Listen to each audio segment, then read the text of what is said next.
ગઈ 14મી નવેમ્બર 2024ના રોજ પારડીના મોતીવાડા વિસ્તારમાં નિશાળ ફળિયા વિસ્તારમાં એક દીકરી 19 વર્ષની દીકરીને હોસ્પિટલ લાવવામાં હતી સાંજના 6:30 વાગ્યાના અરસામાં, અને દીકરીનું શંકાસ્પદ હાલતમાં મૃત્યુ થયેલું જણાતા તાત્કાલિક પોલીસની તમામ ટીમો ત્યાં પહોંચી ગઈ હતી. દીકરીનું મૃત્યુ શંકાસ્પદ હાલતમાં થયું છે એની ધ્યાને રાખીને સુરત શહેરના નિષ્ણાત ફોરેન્સિક એક્સપર્ટ દ્વારા ફોરેન્સિક ડૉક્ટર દ્વારા એનું પીએમ કરવામાં આવ્યું હતું.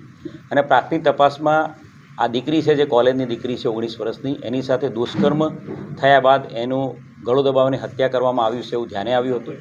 તાત્કાલિક ઘરના સભ્યની ફરિયાદ લેવામાં આવી હતી અને દુષ્કર્મ સાથે મર્ડરનો ગુનો દાખલ કરવામાં આવ્યો હતો.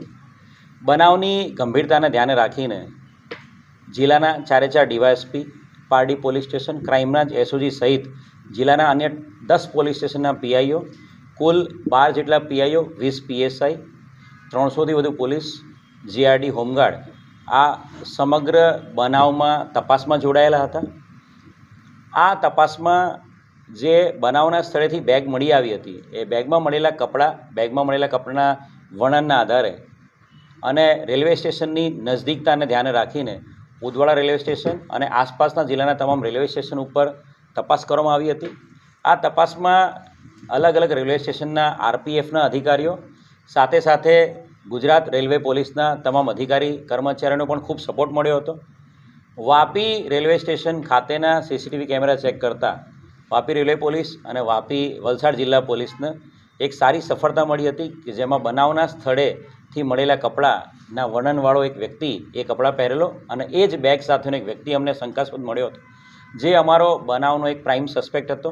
અને સીસીટીવી ફૂટેજમાં પણ અમને ક્લિયર કટ એક આઈડિયા મળ્યો હતો કે આ જ વ્યક્તિ વાપીથી ઉદવાડા રેલવે સ્ટેશન પર બનાવના સમયે જ્યારે દીકરી ટ્યુશનમાંથી ઘરે જઈ હતી ત્યારે રેલવે સ્ટેશન પર ઉતર્યો હતો. એ પ્રાઇમ સસ્પેક્ટ જે અમારો છે એનું બેક ટ્રેકિંગ અમે ચાલુ કર્યું હતું. પ્રાઇમ સસ્પેક્ટનું બેક ટ્રેકિંગ કરતાં અમે છેક મછલીપટ્ટનમ, આંધ્રપ્રદેશના મછલીપટ્ટનમ ડિસ્ટ્રિક્ટ સુધી પહોંચ્યા હતા. મછલીપટ્ટનમ ડિસ્ટ્રિક્ટથી એણે જર્ની સ્ટાર્ટ કરી હતી. મછલીપટ્ટનમથી શિરડી, શિરડીથી બાંદ્રા, બાંદ્રાથી દાદર, દાદરથી વાપી અને વાપીથી ઉદવાડા. એ 12, 13, 14 નવેમ્બરની જર્ની હતી. આ જર્નીની જે તપાસ હતી એની અંદર તમામ રેલવે સ્ટેશન ઉપર ડીવાયએસપી ભાર્ગવ પંડ્યા સાહેબની સુપરવિઝનમાં અલગ 10 જેટલા પીઆઈ પીએસઆઈની ટીમો બધા જ રેલવે સ્ટેશન પર સીસીટીવી ચેક કરવા માટે ગઈ હતી.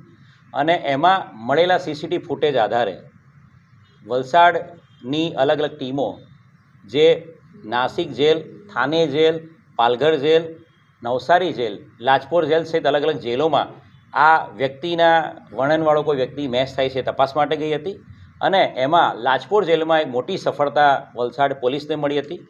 લાજપોર જેલ દ્વારા જે સોફ્ટવેર છે એના ડેટામાં જોધપુર સેન્ટ્રલ જેલમાં એક 18મી મે 2024ના રોજ છૂટેલો એક આરોપીના સાથે આ 80% આપણા આરોપી પ્રાઇમ સસ્પેક્ટનું વર્ણન મેચ થતું હતું.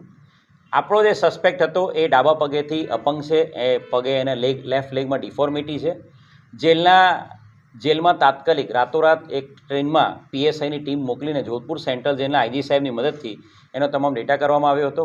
અને જેલના ઇનમેટ પાસે પણ આ કન્ફર્મેશન કરવામાં આવ્યું હતું કે આ જે વર્ણનવાળો જે સોફ્ટવેરમાં વર્ણન મળે છે એ વ્યક્તિ પણ અપંગ છે. અને એની વ્યક્તિની આઈડેન્ટિટી રોહતક જિલ્લાના એસપી નરેન્દ્રજી સાથે પણ કન્ફર્મ કરવામાં આવી હતી. અને ખાનગી રાહે તપાસ કરાવતા એ આરોપી છે એના ઘર વિસ્તારમાં તપાસ કરાવતા એ ગુનાહિત ઇતિહાસ ધરાવતો વ્યક્તિ છે ને એ ડાબા પગે અપંગ છે કન્ફર્મ થઈ ગયેલું હતું. અને એ આપણો પ્રાઇમ સસ્પેક્ટ છે એને શોધવા માટે વધુ અમને મહેનત કરવા માટે પ્રેરણા મળી હતી, કેમ કે કન્ફર્મ થઈ ગયો હતો કે આજે આરોપી છે.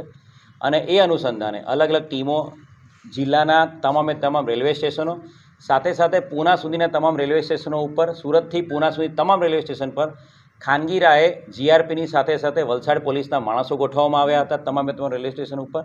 અને એ જ રીતે તમામ રેલવે સ્ટેશનો ઉપર આરપીએફની ટીમોને પણ એલર્ટ કરવામાં આવી હતી. અને એ જે એલર્ટ કરેલા ફોર્સના કારણે ગઈકાલે સાંજે બાંદ્રાથી વાપી આવતી કોઈ ટ્રેનમાં એક વ્યક્તિ આ પ્રકારના વર્ણનવાળો છેડ્યો છે એની ચોક્કસ બાતમી આધારે એ વાપી રેલવે સ્ટેશન પર જ્યારે ઉતર્યો ત્યારે વાપી રેલવે પોલીસના કર્મચારીઓ દ્વારા એને તાત્કાલિક પકડી પાડવામાં આવ્યો હતો. અને એ આરોપીને પકડીને આરપીએફ અને જીઆરપી જેણે એને પકડ્યો છે એ લોકોએ વલસાડ જિલ્લા પોલીસને સોંપ્યો છે.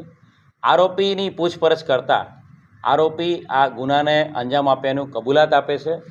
આરોપીનું નામ રાહુલ કરમબીર જાટ છે. એ પોતે 29 વર્ષનો છે.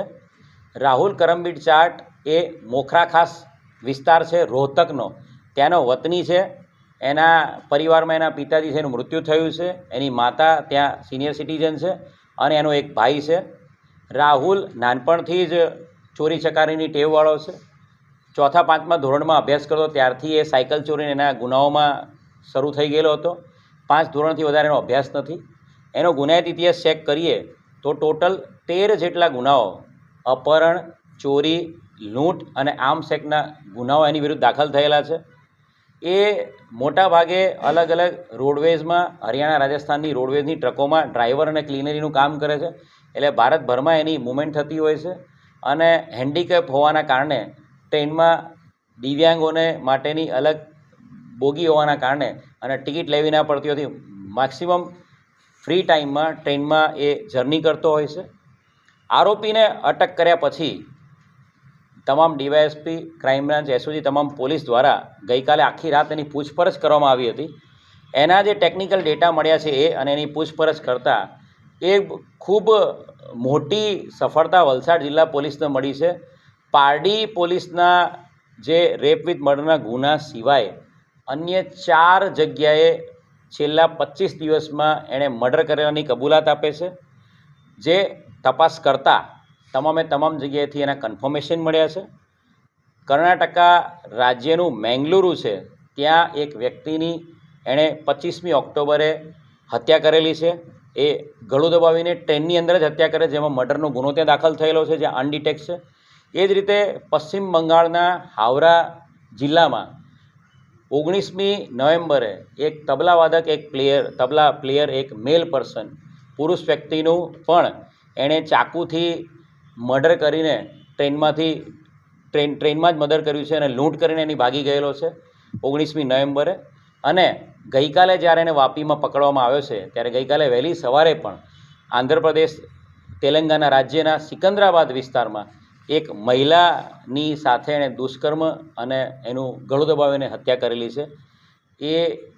એમાં પણ તેલંગાણા સિકંદરાબાદમાં મર્ડરનો ગુનો દાખલ કરવામાં આવ્યો છે. આ 3 કેસો કર્ણાટક રાજ્યનું મેંગલુરુ પોલીસ સ્ટેશન, પશ્ચિમ બંગાળનું હાવરા અને તેલંગાણાનું સિકંદરાબાદ, એની સાથે સાથે પૂના કન્યાકુમારી ટ્રેન 17મી થી 21મી ઓક્ટોબર વચ્ચે એક મહિલાનું પણ એણે મોલેસ્ટેશન, રેપ વિથ મર્ડર કરેલાની કબૂલાત આપી રહ્યો છે. જે બાબતે ત્યાંની લોકલ પોલીસ તમે જાણ કરેલી છે. 3 રાજ્યોના, કર્ણાટક રાજ્ય, પશ્ચિમ બંગાળ રાજ્ય અને તેલંગાણા રાજ્યના 3 રાજ્યના બ્લાઇન્ડ કેસ પણ ડિટેક્ટ કરવામાં વલસાડ જિલ્લા પોલીસને સફળતા મળી છે. 5 મર્ડરના ગુનાઓનો ભેદ ઉકેલવામાં વલસાડ જિલ્લા પોલીસને સફળતા મળી છે.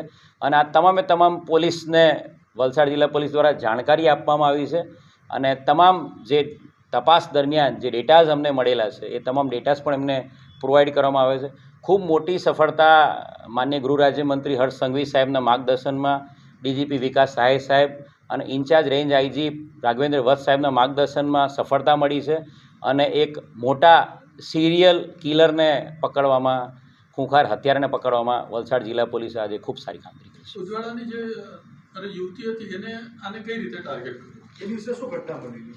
એ દિવસે જે ઘટના વાત કરીએ તો એ વ્યક્તિ છે જે આરોપી રાહુલ જાટ, એ દાદરથી વાપીની ટ્રેનમાં એ અરાઉન્ડ 2 વાગ્યાની આસપાસ ઉતર્યો હતો.